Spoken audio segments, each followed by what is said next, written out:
Where you create, the space where your creative work takes place, the environment you set up and step into in order to dream, design, and generate is like a home for your inner artist. It is a shelter and a sanctuary, whether it is a spacious workshop or a quiet nook in a peaceful room. No matter what the size, location, or details it possesses, it is your creative studio. It is both a physical location for your work and an atmosphere in which to do it.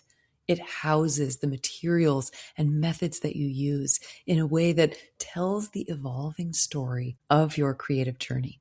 Your studio, which simply means the place where you create, is a companion to you throughout the long hours and the busy weeks and the slow seasons and the transformative years of your creative work or business.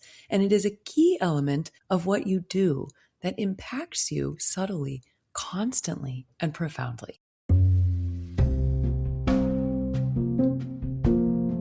Welcome to the Called to Bloom podcast. I'm Jen Cavender, founder of Nectar and Bloom, and your host as we explore the tools and holistic methods that empower you to craft an inspired career and a fulfilling creative life.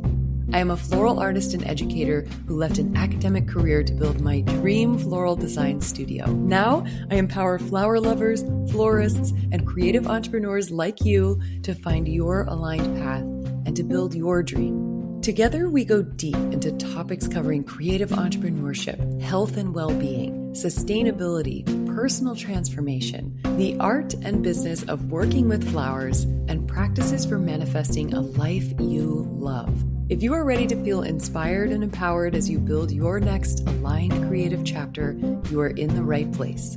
Now, let's bloom.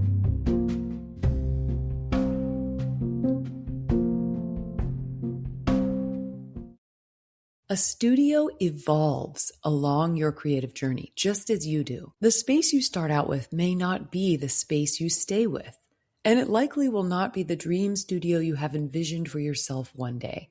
Mine certainly wasn't. In this episode of Called to Bloom, I am sharing with you the journey of my own studio, which went from a tiny room in a rental house with tarps spread on the floor to a bare bones garage that I transformed over the years into the design studio and creative learning space that it is now. I am sharing my process and the steps I took along the way, as well as mistakes I made, a few favorite things I did or installed, how to evaluate the pros and cons of renting versus renovating, and tips and guidance for how to transform any space into a design studio that aligns with you and supports the creative work you do. Let's go. First of all, a studio in my book is simply a space where you create. It doesn't have to be a downtown warehouse. It doesn't have to be a perfectly furnished or finished dream space, especially when you're starting out. My point with this episode is to encourage you to set up what you need,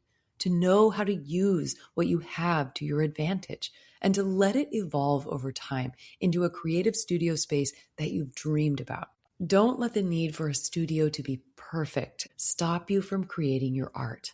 Use what you have and let things progress around you while you grow in your creative work. Get started now. Create all along the way. And I'll be sharing with you my own journey, not just the features of my studio that I recommend, but also the realities behind where I started and the slow evolution into the studio I have now that I love. Some of you have been to my studio here in San Diego for a workshop or a mentorship in person, and many of you have also seen glimpses into my space through social posts or in my Poetry of Flowers online floristry courses, all of which were created here inside the studio. And because I often get asked about the process as well as the details and features that I recommend about my studio, I'd like to begin this episode with an invitation to come inside where I can show you the story of how it came to be.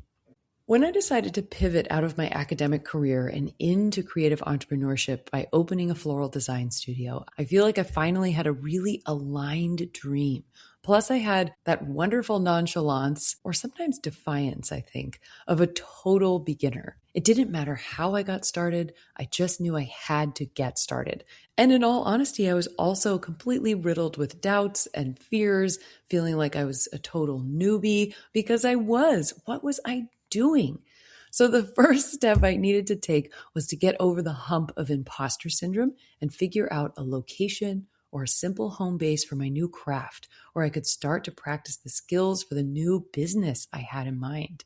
And while my passion for my newborn dream was strong enough to make the discomfort worth it, I genuinely had no clue how a person went from zero to having a design studio. So I started out with what I had, hoping that it would be temporary and trusting that somehow I would figure out how to make it better along the way. Things almost always start out scrappy like that. You have to make a start and be willing to clunk around and learn by doing in order to discover what you actually need. I think of my studio's journey in 3 stages. My first studio was just a tiny room in a house that Cara and I rented the year we first moved back to San Diego. The space was more of an entryway to a tiny backyard than a room, really, but it gave me easy access to the hose bib outside for filling buckets with water, and it wasn't really being used for anything specific at that point. In that first studio space in the rental house, I just spread waterproof tarps on the floor to protect the wood flooring, and I set up a salvaged table and standing shelves to hold my early supplies. I would go to the local farmer's market to buy flowers, and then I'd arrange in my own cereal bowls for my early design practice. I was thrilled to be able to start, and I was also running into walls and obstacles every day that had me learning constantly. The light in that little room was not good at all, and that annoyed me right away because when I would design, only the tiniest bit of light was coming through the window in the room, one window in the room with light that was thinned further by those awful slatted blinds that never fully opened. Anyway, the natural light was minimal, and I was taking mental note right away of things I would want to change. Also, the overhead light was dull and yellow, and it casts kind of undesirable shadows across the arrangements when I tried to photograph them with it on. So I started to experiment with photographing my bouquets and arrangements outside in the tiny backyard. And I found that the natural light, especially in the morning or the evening, looked the best on flowers. So I knew I needed natural light and that would be important as my studio evolved. I wasn't in the rental house room for long. We found and made an offer on our house. That's when the second iteration of my studio began, when we bought our house in South Park.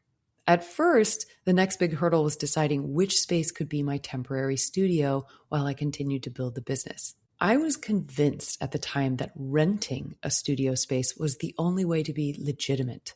And so I needed to build my business enough to be able to afford one. I had a lot to learn.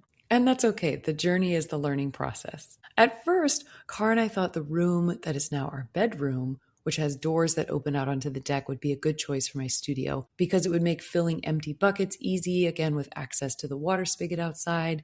And we could put tarps down on the floors again like we had in the rental house. But this just didn't feel right. I realized that I needed to stop trying to do the new thing in the old familiar way, especially if I wanted to grow. Taking up that nice interior room would have been a pretty ridiculous use of space, especially as it would have left us just one small office that was about a quarter of the size of the larger room as the only option for our bedroom.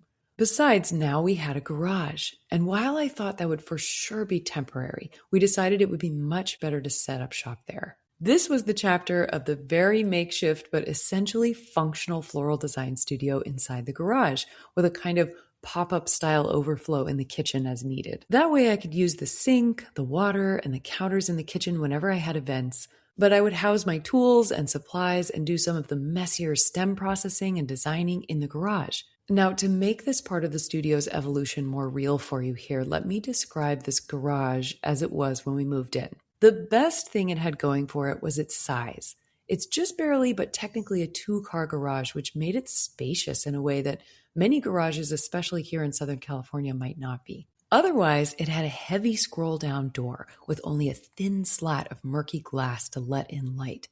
It had a cracked cement floor, one window the size of a postage stamp, and a low drywall ceiling that made it feel like a muggy cave. And our city trash and recycling bins were also sitting inside.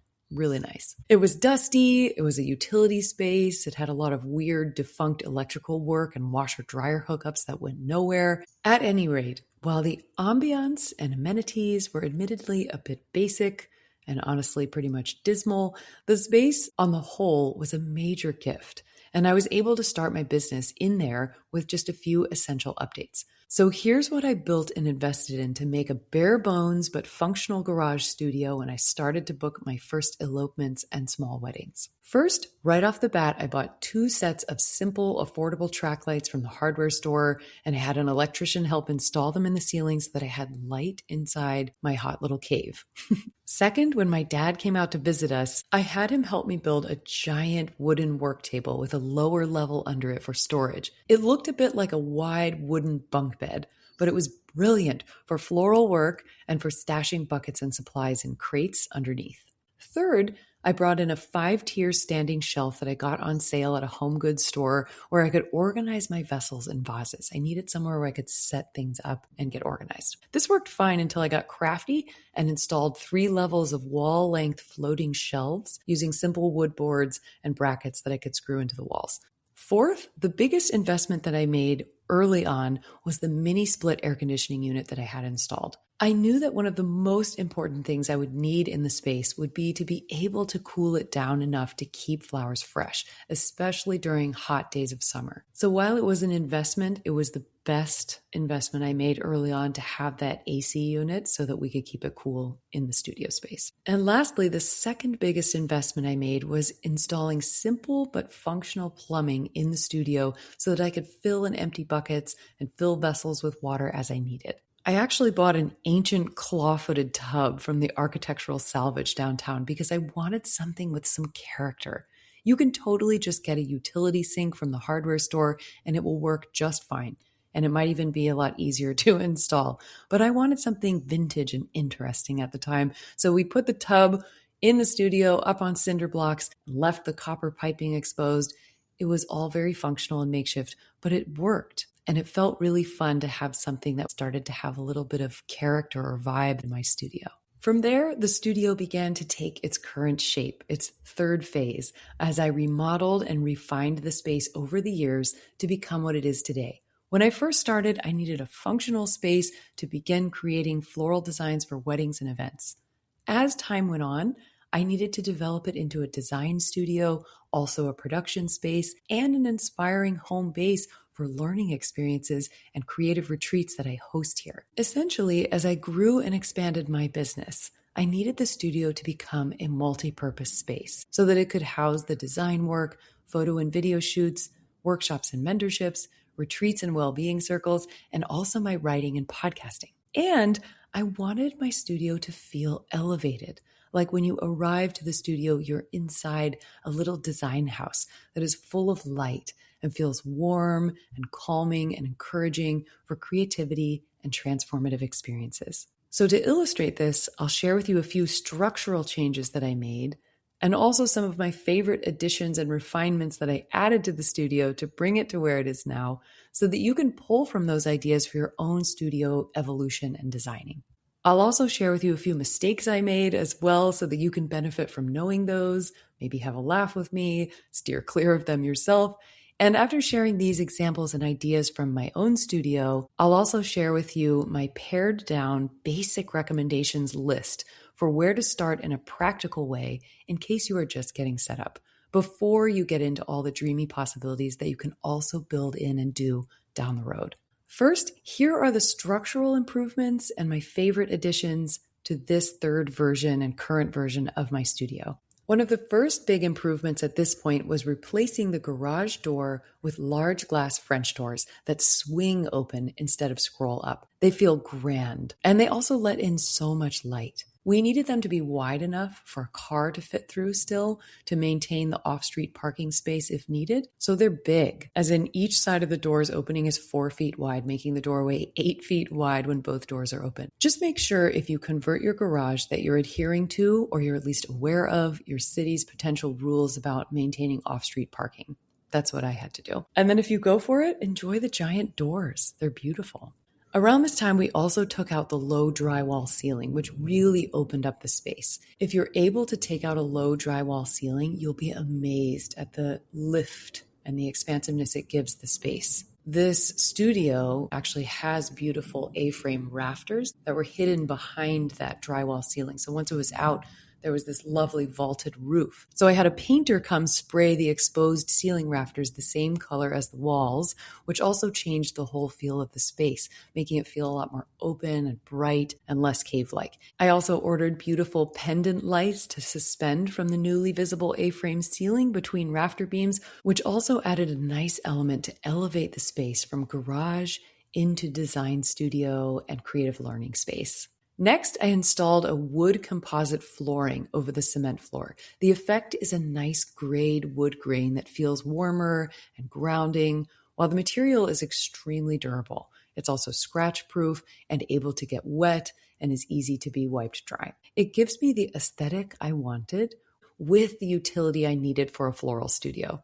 The floors regularly take water spills and a wreckage of stems and leaf matter during installations and workshops. So while I would love real wood floors, this is actually the perfect compromise for the space. It also gives me a nicer flooring for hosting yoga classes or retreat circles, as a cement floor is always very cold and difficult to get clean. So this gives a nicer, cleaner, warmer option, and it can just be floored right on top of the cement.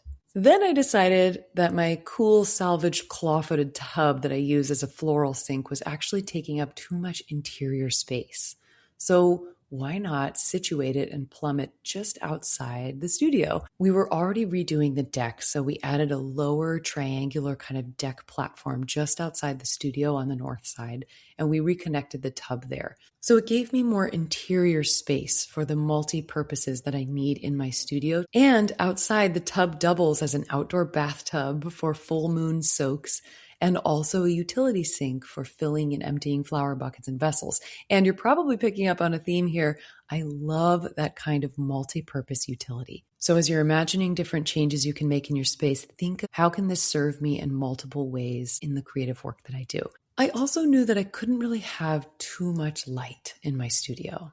And I found that the tiny side door and the postage stamp window I mentioned were so confining and flow cramping for light and for movement through the studio as well. Once we moved the tub outside, I decided to nix the solid little door and the tiny window and replace them with glass sliding doors. So they're French doors to the front of the building, and on the side we have glass sliding doors that lead out to the tub. And this also brought in so much more light. So now that we've looked at the structural renovations, I want to show you a few of my favorite updates and features that I added to the studio space. My favorite studio update across the boards for both improved function and aesthetics is the custom floral cooler that we built, and also the dry storage shed that we connected to it just outside the studio.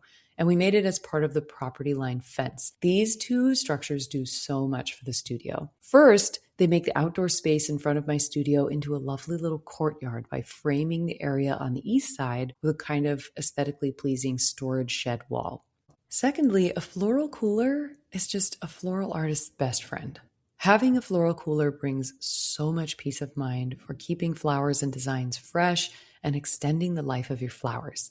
Mine is custom built with green board insulation and also textured vinyl wall paneling to make the walls waterproof and also easy to wipe down. We added strong coated wire shelving for vessels and buckets, a light switch and a simple can light in the ceiling for use after dark, and most importantly, a CoolBot digital temperature controller paired with a mini split air conditioning unit to create the cold temperatures. So if you're thinking, wait, what did you just say? Or if you've never heard of this, I'll walk you through it. If you don't know about custom cooler building yet, you can learn all about it on CoolBot's site, CoolBot.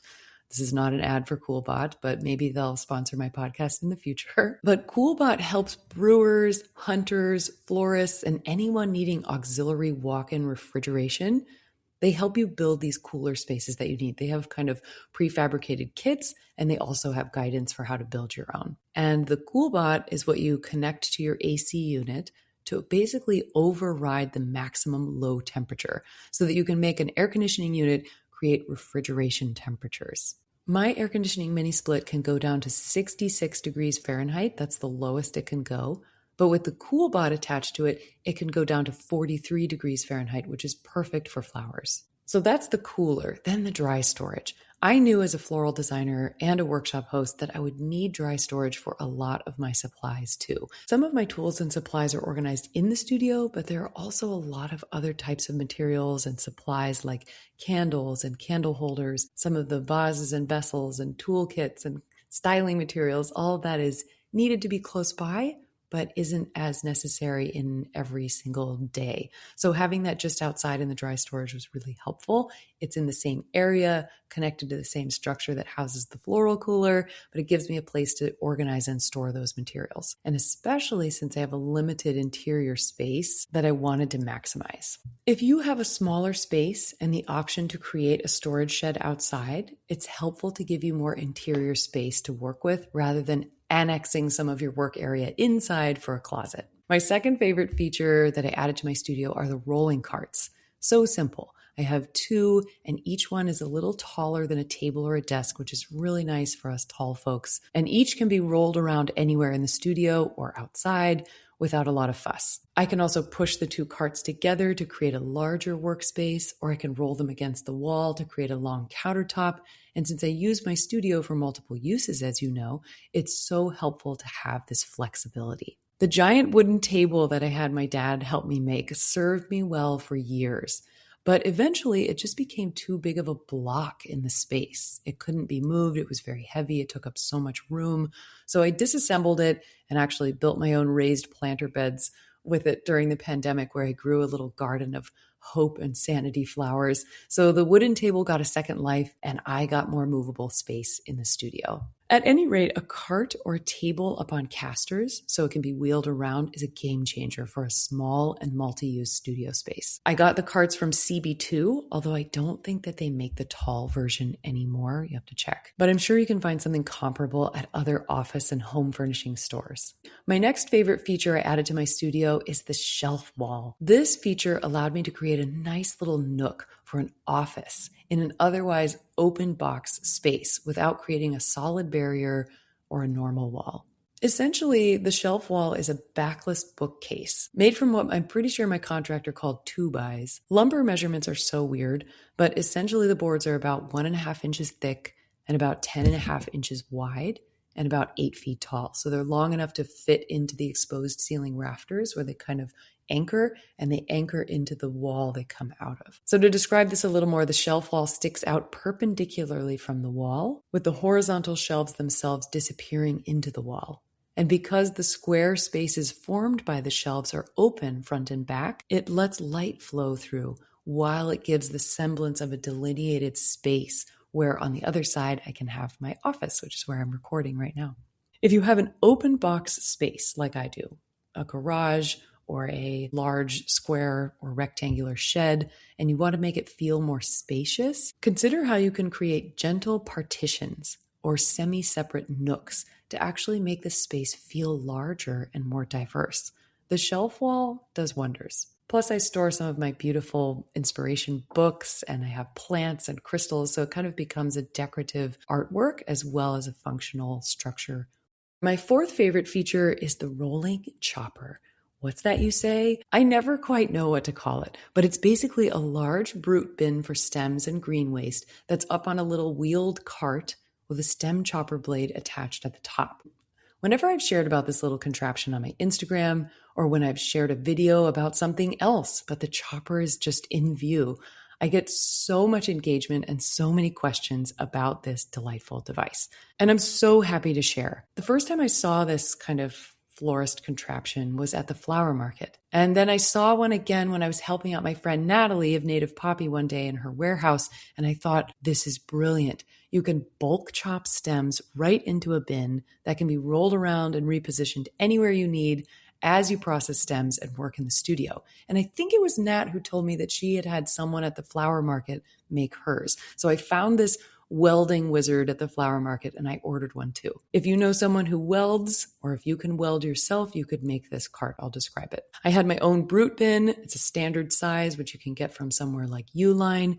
And I ordered the stem chopper from Amazon. The guy at the market made the base with 3 caster wheels underneath it to roll around and a metal pipe frame. that kind of goes along the back where I could attach the stem chopper at the top. I'll include a link in the show notes to a video of this amazing little floristry helper stem chopper thing of mine so that you can see visually what I'm describing here too. And my favorite feature that I've added to the studio is the dreaming window seat looking over the canyon garden. It's a place to sit and meet for a cup of tea. It's a place to gaze out into the canyon garden, and it's a feature with 3 large storage drawers built underneath into its base. So it gives me ample room for things like my floral clippers and tapes and tools, putties and wires, spools of ribbon, shipping materials for Tarot of Flowers decks, and my podcasting equipment too. It is so nice to have extra storage and to have it built underneath a seat or underneath a cabinet or underneath a feature that has another use is even better.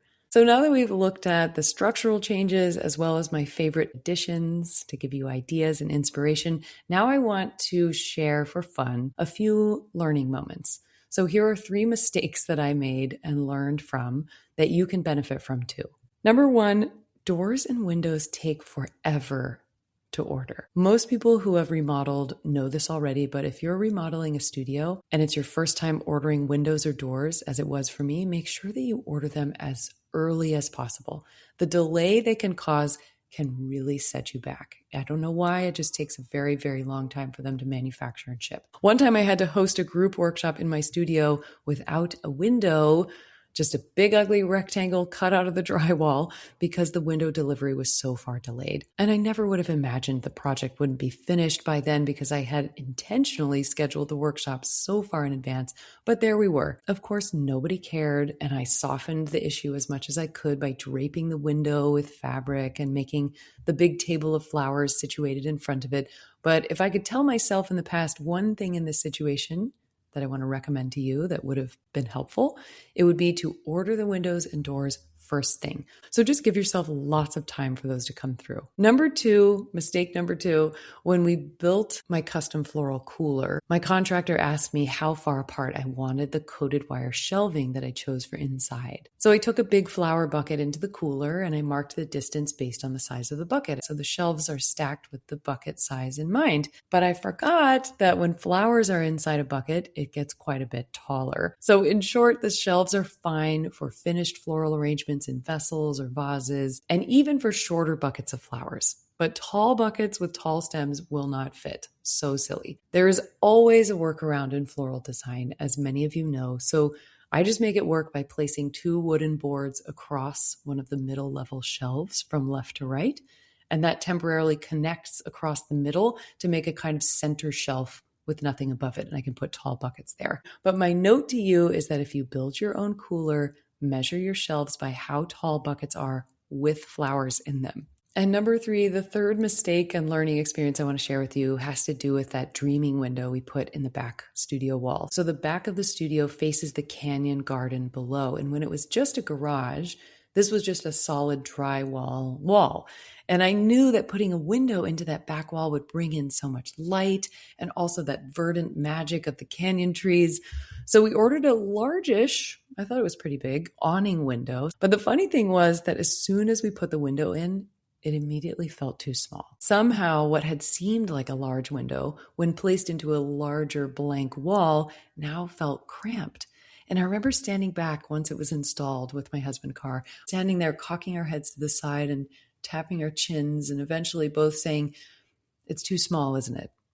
So I put it in the plan for the next renovation a couple years later to move that lovely awning window to the adjacent wall where my little office nook was going. And that's when I dreamed up the window seat for that back wall. So the moral of the story here is twofold. One is that you can't measure enough or mock up or mark off enough before you decide on a window size. 2 is that you just don't know until it's installed. So if it's just not right, keep an open mind and remember that things can move around, even if it's eventually. Now, all of these ideas and changes I've shared with you from my own studio journey are fun and they're good inspiration for your own space. But I can imagine that some of you are wondering, what are the essential building block recommendations for a design studio so that you can get started or realigned confidently while you dream up your future renovations down the road? So now that you've got a collection of ideas to inspire you, I want to take a moment to simplify and outline what I have found to be the basic, most essential elements of a design studio that I recommend for you. Keep in mind that this can be for a floral artist, or it can be interpreted and applied for other types of creative studios too. And remember, the multi-purpose space is key. If you're just starting out, or if you just want a checklist to know what to get organized or in place to make things easier, here's what you need for a design studio space. 1, shelter from the elements. This might seem obvious, but you'll need a space that you can keep cool and out of the sun. Or if you live in a wintry place, a space you can keep temperate and tolerable while it's windy and cold outside. A garage, a shed, a barn, or a spare office or a room will always do. Number 2, a work surface or a table. Make sure you have enough room to spread out stems, set your clippers down, have a bucket nearby, and be arranging in a vessel all in one place. It's also helpful if your work table is waterproof or at least water resistant. Having something non-porous makes it even easier to wipe down. Number 3, a sink or a tub with running water to fill up and empty your vessels and flower buckets. Number 4, stackable watertight buckets for flowers and a few watertight arranging vessels, at least to start. Number 5, either a cool space like a stone barn or a cellar or a room that stays cool on its own, or an AC unit to cool down your space when it's warm. Some of you know this, but I always joke that our work as floral designers is to help flowers die as slowly and beautifully as possible because they are cut from their life source. So we're just giving them water and cool temperatures and trying to help them stay as fresh and elegant as they slowly pass on. Nothing like a hot, muggy space to make your cut flowers spoil faster than you can believe. Number 6, a floral cooler, if you can get one or have one built, because it will make this 1,000% easier. The floral cooler is really the number one game changer for flower longevity and peace of mind. Number 7, a broom and a dustpan. Maybe a mop too, to clean up stems and processed leaves that are inherent to floral design. This might seem so obvious, but it's so helpful when you're getting set up to have these little things in place. Floristry is the beautiful mess. There will always be stems and piles and leaves and things to clean up, so it's nice to have the right tools to make that easy. I also have these hilarious claw scoops that you can put on each of your hands and scoop up piles of stems. They're actually leaf scoops, I think, for cleaning up your yard, but they work great for scooping up flower leftovers in the studio or on site at the events. I would bring them along with my pop-up reusable trash cans to events to help my team clean up as we make our way through the designs and timeline. Number 8, storage. Ideally, drawer space in a closet or an armoire or shelving for organizing your tools, your materials, your vessels, and your inventory. You want to have a place for everything and everything in its place, if you ask me. Number 9, your essential toolkit. If I had to choose just a good selection of the essentials for floristry, here's what I'd recommend you have. Bypass pruners, so the clippers that are a lot stronger and can cut through branches, floral scissors, ribbon scissors, or fabric scissors. That's important to make sure when you're cutting your ribbon that it actually stays a nice cut. Wire cutters to cut your chicken wire, floral pin frogs, also known as Kenzans, floral putty to mount the pin frogs, floral bind wire, which is kind of a paper-coated wire, paddle wire, chicken wire, floral bowl tape, which is similar to duct tape, but in these kind of 1/8 and 1/4 inch thicknesses, and most often green in color, a lighter for candles, a small first aid kit. You never know. It's easy to cut a finger or whatever, get a splinter. Nice to have that in your kit. Gardening gloves to protect your hands, an apron or pruning shears holster, which is what I like to use, and a portable bin or toolbox with a handle to house all of these tools and materials in a way that's easy to find and to take with you to events. I always love to be thorough with things, so I gave you all of my favorite essentials here. But honestly, if I had to choose even among these, a very bare bones list, it would be the toolkit, the work table, shelter, storage, and access to water. And make sure that your shelter or your space can stay cool. With that, you can make a start. Everything else you can plan for and build toward as you go. Now, let's say you're thinking about renting a space like I was early on. There is something very attractive and sometimes necessary about renting a studio space. If you don't have a space to renovate where you live, this might be the only current option. Maybe you do have a garage or a barn or a back room you could turn into your studio, but you want to know the pros and cons for each option. Is it better to rent? Is it better to renovate? So let's explore those as you evaluate. First, let's look at renting a studio. The pros for renting include you might be able to get a much bigger space. You could share a larger space with another florist or an industry friend, which could be really supportive and fun and make it more affordable. Depending on your lease agreement, you could sublet the space for small events or to other designers when you don't need it and generate some income to offset your rental costs. You would have a landlord to take care of things like plumbing issues or light and electrical problems or any other repair or issue that might come up. And your space would be more anonymous, as in you wouldn't be having freelancers or workshop attendees come to your home, depending on your setup. Cons to renting include the biggest one is the overhead. You will be making monthly payments for the duration of your lease, and you will need to make sure you can cover those comfortably. Also, commuting. You may have a bit of a drive to get to your studio rental. Impermanence. You could be evicted for whatever reason on the landlord's part. It also might not work out a certain year or a certain season, and you need to be able to move and find a new space. And there are limitations to what you can do in a rented space. You can't necessarily renovate or make desired changes structurally since you don't own the space. Or if you can, you might be pouring a lot of your own resources into improving a space that you pay to use and will give back at the end of your lease. So you're putting a lot of equity into something that you don't own. So those are looking at some of the cons. Now let's look at renovating. Pros of renovating. You have freedom. You can make the space what you want and how you want it. You're also investing in an asset. What you invest into your space improves something you own, and that both improves your property value and your day-to-day work experience. Also, location. You don't have to commute to your workspace, which saves you time and gas money and mileage on your car. You have less overhead if it's on the property where you live, so you're not adding an extra expense to your overhead.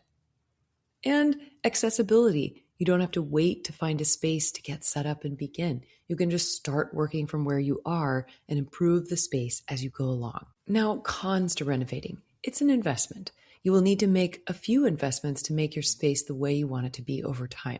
So it will require some resources. You are your landlord as well, so you need to take care of repairs and maintenance, but you might already be doing that anyway if this is a space you own. And of course, you can always hire a contractor so you don't have to build everything yourself, unless you're really into DIY. And there's proximity. The studio is where you live, so you'll need to make sure that you create boundaries and separation between your work and your personal life. Delineations between where work things go and when you're on the clock, and then where your home life is protected and separate.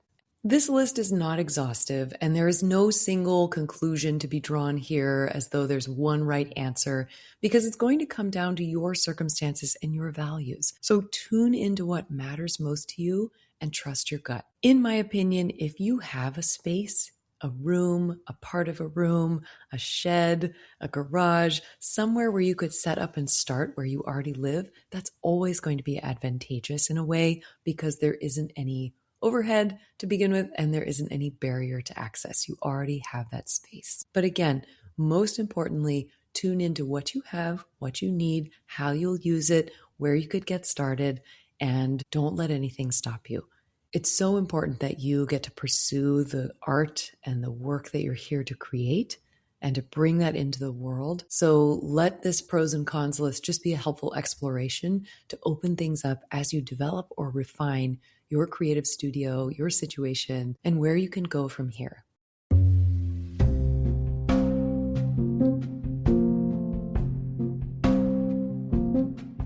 Mentorship is a transformational experience. When you work with someone who believes in you, who understands what you are trying to bring into the world and can see the way forward, someone who can help you hold the vision and strategize the steps to take now and next, when you have that, the dream, the big leap, the expansion, they all start to happen. You are here listening to Called to Bloom because you are a creative who is ready to evolve and you are ready to up-level into alignment and expansion. So I want to make sure to let you know about the mentorships that I offer so that you know about that as an option.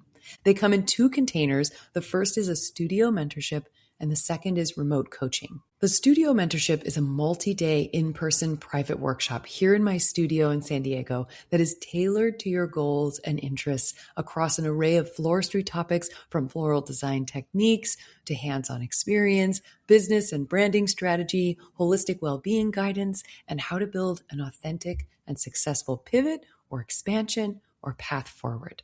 Studio mentorships are available to you whether you are a seasoned professional or an aspiring beginner. If you're ready to dive in and build this dream, a studio mentorship might be perfect for you. The other mentorship option is remote business coaching.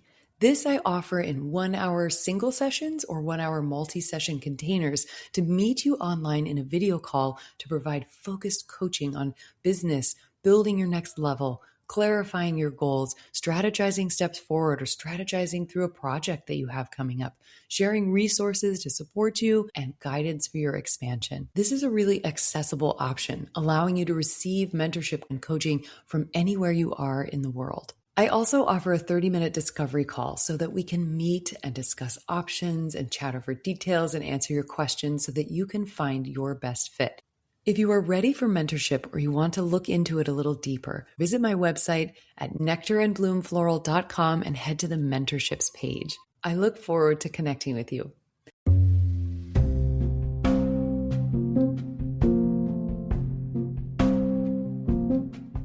And now I want to round this out together by giving you a method to help you transform and align your space, no matter what it is or where it is. First, I have a helpful set of questions for you that you can use as a journaling prompt, which you know I love, or just re-listen to this section and pause to answer in your own head or in a note in your phone as you clarify and plan how to improve or align your studio space. So ask yourself the following. Number 1, vision. What is your dream studio space? If you can't picture exact features, what does it feel like? This will help you calibrate what you want and what is needed. Number 2, circumstances. What space and resources do you already have that you can use? What features does it provide for you? How much flexibility do you have with improving it? Number 3, needs. What do you want to do in your space? What do you need in order to be able to do that? List the types of daily or project-based uses for your studio. With those in mind, you can identify what you need to set up or to bring in order to support those tasks and workflows. Number 4, release. What do you not need? What could you remove or take out or let go or give away or rethink to make more room, more space for what you do or what you want to do? Sometimes all we need to do is take something away to improve a space. Number 5, assets. What feels great about your current studio or current creative space so far? What are its assets or perks? What do you love or appreciate about it that you want to keep or build on? Number 6, distractions. What feels yucky or stuck or like an energy suck about your space right now or so far? What would help clear up that energy? What could you get rid of or update or bring in to improve this aspect of your space? Number 7, balance. Is your space all utility and functionality but not comfortable or enjoyable or inspiring for you? Or is your space comfy and inspiring but disorganized and not useful? Having a look at this will help you know where you might need to soften or adjust or make a shift or what needs to be brought in to improve that sense of balance. And number 8, action. What is one thing you could do today to clear out old energy and make more space for the studio flow and the creative work that fits your vision? With this journaling prompt, you can better clarify your vision for your dream studio, how you want to use it, and both what you need and don't need. And with that, you can start to plan your approach. One helpful guideline to use if you have a million ideas and dreams for your studio, but you aren't sure where to start, is to go with functionality. What do you need in order to do your work? Walk yourself through a day and note what is needed to do your creative work and where you get stuck or where things feel lacking or clogged. Put your attention there. For me, getting more air, space, and light into my studio were so important, so that was my priority. But the aesthetic aspect of that came after I put in place the functional essentials, a work table, a way to keep the space cool, and storage to keep my tools and materials organized. So go with functional essentials first, then improvements based on your use and values, and then final touches that bring more balance and joy into your space. Personally, I'm a very sensitive human, and I think a lot of creative types are this way, and you might be too. And I'm highly affected by my environment and surroundings. Clutter feels noisy and distracting. An excess of stuff feels heavy and agitating. If a space is messy and neglected, I find it physically draining to be inside it. And I imagine that you can relate. As an experiment, next time you enter a room or an office of any kind, check in with your body and notice how you feel in there. This can help you know what is physically and energetically supportive or draining for you in a creative work environment. I have been told by many kind people that I have a calming voice and a calming energy, and I'm definitely drawn to all the calming things: poetry, yoga, floral design, Ayurveda, retreats. But I think that's because I'm actually pretty intense and fiery by nature. So I need these calming practices, and I need a soothing and organized workspace in order to feel at ease and in alignment to do my work. Depending on your constitution and your nature, you may feel similarly, like an organized, soothing space makes you feel clear and calm and ready to work. Or you might have a different constitution and you feel more like you need some pizzazz to energize you. This will take shape in the final touches in your studio, including the colors, the types of surfaces, seating, artwork, and other lived-in touches. If you want to know more about your constitution from Ayurveda, which is a holistic science that I've studied and completed certifications in because I find it so wildly life-improving, have a listen to Called to Bloom Episode 5, The Holistic System That Reshaped My Life and Business, to learn more about your constitution and what elements help bring you into balance and harmony. Also, stay tuned because I've got a follow-up episode to that one going into more depth on how Ayurveda can help your business and creativity coming up later this season. My point here is that there are essential aspects of a studio that you need, and there are elements of a place where you work and consequently spend a lot of your time and life energy that will be personally supportive to you. Listen to your body for those instincts and inklings. Trust your gut when it comes to how much light or space, how much airiness or earthiness, how much soothing or energizing, or how much austerity or coziness that you might find optimal to support your creative energy in your creative studio. And as a few quick closing reminders and tips, make decisions based on your needs, as in what do you actually need right now. Make changes based on your values, as in what is important to you. Remember that you can get started literally today by just taking a moment to review the bare bones essentials. Do you have those in place? And then by dropping in to see how you feel in your space, as well as how you want to feel in your space, to help guide what you change or bring in first. Do you need more organization, more space, more flexibility, more energy, more storage, less things? Base what you do first on what makes sense now, knowing that things can and will evolve along the way. So good! Such a fun episode to make space to talk shop about studios with you and to put together these details to answer so many questions about my own studio that you guys have sent me over the years. It's a really fun project, building and renovating and updating a studio, refining it to become the creative space that you want, even if it takes time. Let this be a joyous process that you chip away at over time, and let your dream studio vision and then reality start to emerge. Check the show notes from this episode to find links to videos that will show you visually what I've shared in this episode, and feel free to reach out if you have questions about the studio or updates you want to share with me about your own studio evolution. I would love to hear. You could connect with me directly on Instagram at Nectar and Bloom, or at Called to Bloom Podcast, or by email at jen@nectarandbloomfloral.com. And if you decide to come in for a transformative mentorship or a workshop experience, I would love to show you around. I look forward to hearing from you and hearing how you bring new life into your studio or creative space. Let me know how you go, and happy home base making for your business and your art.